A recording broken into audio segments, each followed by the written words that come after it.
Assalamualaikum warahmatullahi wabarakatuh. Pemirsa Jagat NU dimanapun berada, kita hari ini dimanapun posisi kita bisa saling tersambung. Karena dunia hari ini sudah internet kemajuannya luar biasa. Media sosial sebagai penyambung silaturahim dan sebagai penyebar kebaikan, tetapi juga di sana kemungkinan ada keburukan.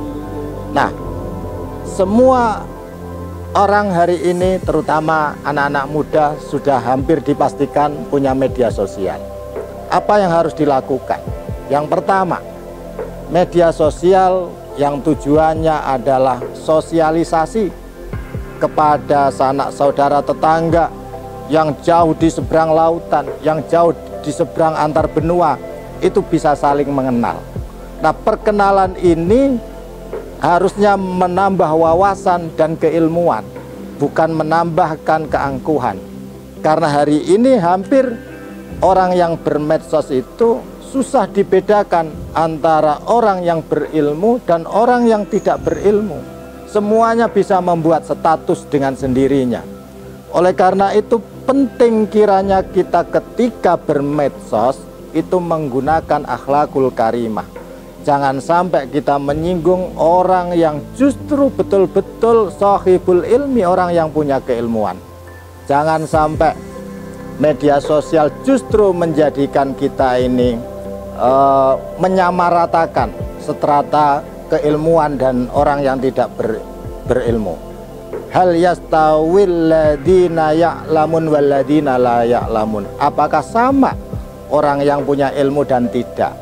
Nah, status dikutip dari mana-mana seolah-olah orang yang buat status itulah sahibul ilminya. Tetapi dalam faktanya justru terkadang digunakan yang tidak tepat.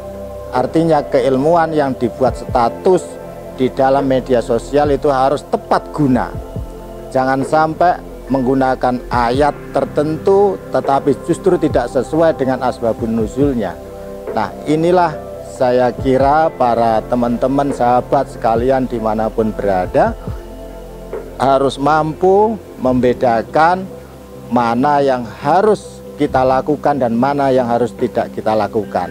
Dan hal yang terpenting lagi di dalam media sosial, orang bisa saling berdekatan, orang yang di jauh, di seberang benua, di seberang pulau, tetapi dengan orang yang di dekatnya itu justru terkadang abai. Orang sibuk dengan main media sosial di HP-nya, mengesampingkan orang yang di sampingnya. Jadi bermedia sosial asik dengan sendirinya, tetapi orang yang di sampingnya diabaikan. Saya kira inilah menjadi catatan teman-teman sahabat agar menggunakan media sosial juga tahu waktu, tahu kondisi.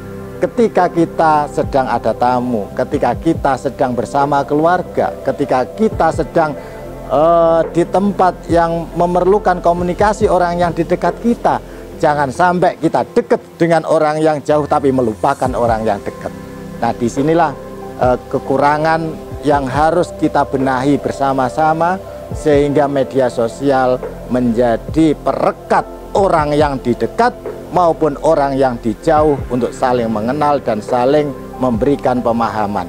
Saya kira itu semoga apa yang saya sampaikan bermanfaat. Dan satu lagi, jangan mudah men-share sesuatu yang buruk di dalam media sosial itu. Dan jangan sampai melakukan sesuatu yang tidak diinginkan oleh masyarakat, apalagi membuat heboh. Saya kira itu demikian yang saya sampaikan. Semoga bermanfaat. Wallahul muwafiq ila aqwamit thoriq. Wassalamualaikum warahmatullahi wabarakatuh.